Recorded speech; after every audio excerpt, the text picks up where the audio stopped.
iza toyanao, lavony fieveranao. Neferitery toyany izay azo atao, sao aneniny anao mahereza ho ity namanao. Maigny an-dranomasonao no hoe tsy ho fafao, sonik'edahay mitsako. Fa sambatra indrindra ny izay mananteny, masoa lono jereny fa toetra tsy mety ny mihena izay mandeveny tsy mety ny atao, azaina faratsy ny vitanao.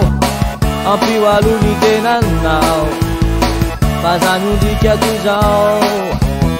Izay mandeveny tsy mety ny atao, azaina faratsy ny vitanao.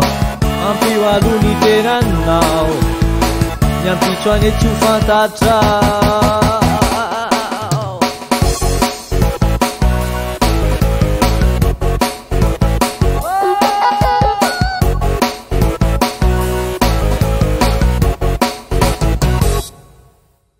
Maigny an-dranomasonao no hoe tsy ho fafako, sonik'edahay mitsako. Fa sambatra indrindra ny izay mananteny, masoa lono jereny fa toetra tsy mety ny mihena fa tsy mba miangatra neny ao ambony, manantena fa tsy hoe lintsony. Trakala landava fa ny fifaliny, de misy foana naovina zavorary ny any aoria.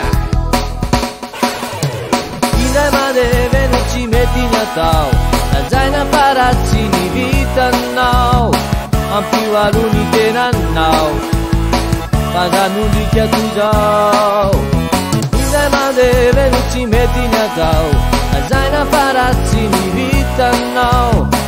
Ampio ny tenanao, ny ampitso any tsy ho fantatrao.